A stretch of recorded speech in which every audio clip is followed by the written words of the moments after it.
Hi. Have you ever thought to yourself, man, I hate my players. Let's kill players. In like the most humiliating way possible. How do we do this?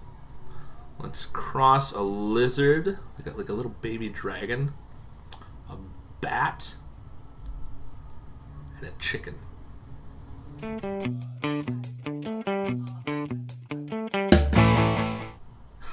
So, we're talking about a cockatrice. And what a cockatrice is it's literally a chicken bat lizard.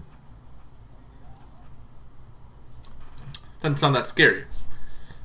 It's about the size of a goose or a turkey. Fairly large bird. Has the head of a chicken, two bat wings, and a long, like, lizardy reptilian tail with a few feathers on it. Its feathers are golden brown, its beak is yellow, its tail is green, and its wings are like a grayish color. Its wattles, comb, and eyes, that's the wattles and comb are like the thing on a chicken. And its eyes, obviously we know what eyes are, they're bright red. Females, which are rarer than males, differ in no way except for they don't have the wattle and comb. For those of you unfamiliar with chicken anatomy. Anyways, how do they work in combat? Well, a cockatrice, and why are they scary, I guess?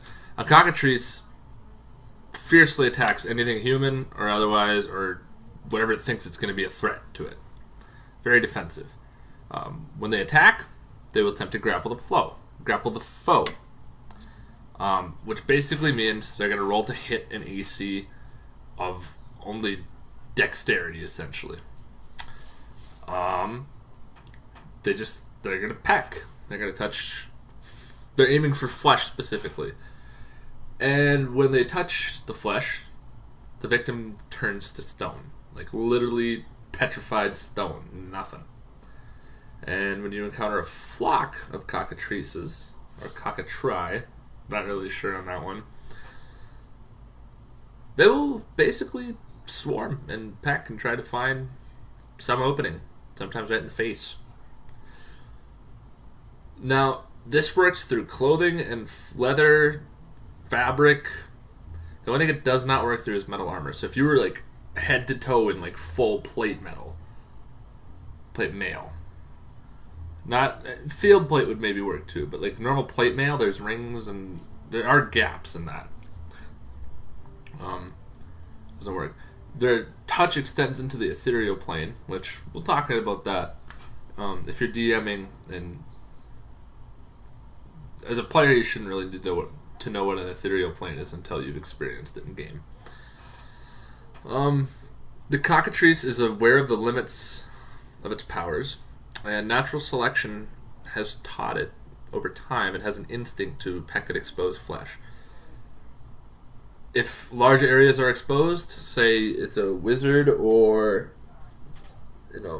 a bare-shirted barbarian like Conan, just assume that they automatically touch the flesh. If they're reasonably well armored, the base chance of them striking, in this edition, check your monster manual, it'll tell you how they hit. It's 10 times the adjusted armor class, 10% times the adjusted armor class of the victim. So if they have a 7 armor class in old school D&D, which is basically leather armor and a shield, there's a 70% chance. So do be wary. And I usually don't factor in magical means on this. And sometimes I don't factor in the shield. It all depends upon how you want to play it, how mean you want to be to your players. And this is a very mean monster. I don't know how else to put it.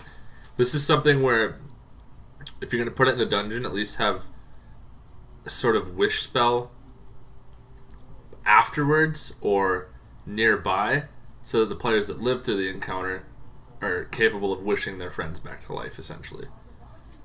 Otherwise, if your mages are capable of stone to flesh or flesh to stone, it's okay to use these. But use them sparingly. They're very, very dangerous. So, what do they do? What do they eat?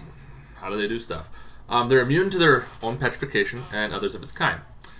They eat insects, small lizards. Basically, if you've ever had turkeys or chickens or anything, you can throw just about anything in there that's big enough for them to get down a gullet, and they'll eat it.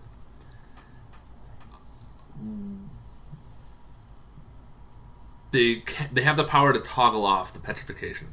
So when they're hunting, they don't petrify crickets and then eat the rocks. No, they have the ability to control it. Females are rare, very rare, and they're actually the dominant. They're the dominant sex, and they often have more than one mate. Males fight for the privilege of joining a female's harem. Actually, it's kind of interesting. These groups usually live in caves. Nest sites are permanent, so like they will live there forever, and they are always looking for shiny objects, trinkets, things like that to put in the cave. Coins, gems, things like that. Females, when they reproduce, they lay 1 to 2 eggs, and this is about once a month. The eggs only have a 1 in 4 chance of hatching. So they don't explode like rabbits or get out of hand too crazy. The eggs that are fertile will hatch in 11 to 19 days. So it takes almost 2 months. Forgive my lighting. It's being difficult today. We get a dark video again. Where would you find them? Like I said, caves in the wilderness. They're pretty much top of the food chain. They don't really get messed with that much. I don't recommend using these if you are going to use them. Like I said, the things that I stated earlier, the stone to flesh, wish spells, they make a campaign setting. They can make something very serious very quickly. So if you have a more relaxed, laid-back campaign setting, and you want your players to realize, hey, this is serious, it's a decent time to throw out a Cockatrice. I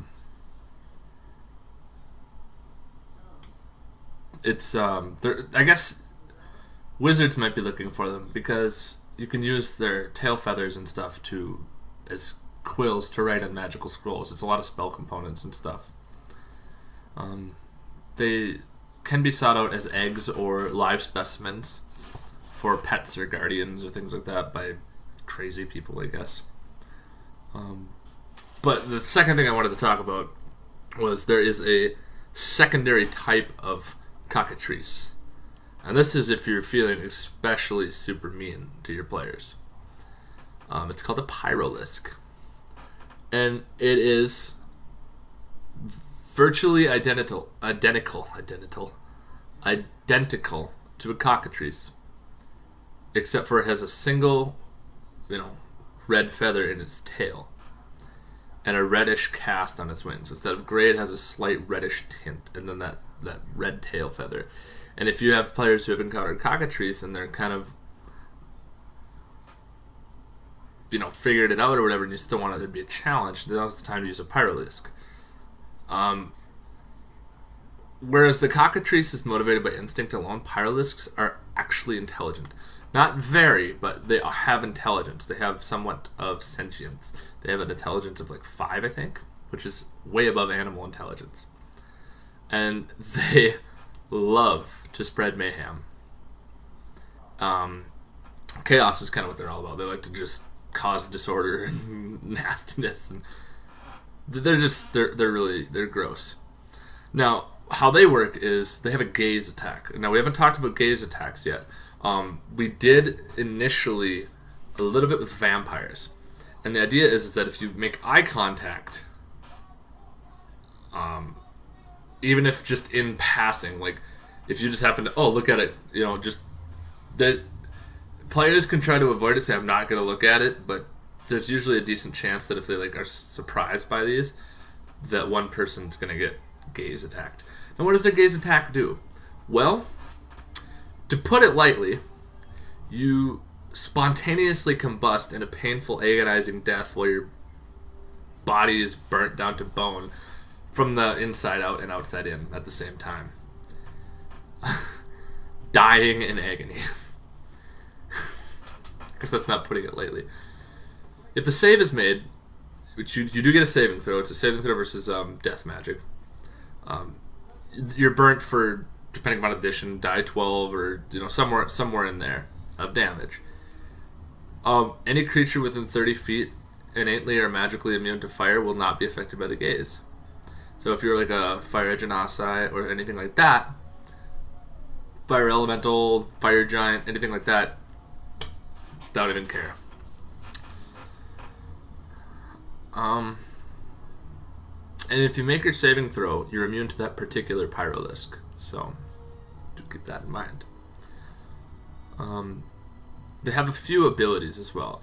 They can cause any fire source within 30 yards to explode in fireworks once around. Kind of like a pyrotechnic spell. They are immune to all fire-based spells and attacks. And they have a mortal enemy, the Phoenix. Although they kind of will just kill anything that they encounter. It's just how they do. But that is Cockatrice and Pyrolist. So I hope you enjoyed. If you have any questions, comments, concerns, post them down below. And I'll be back next week.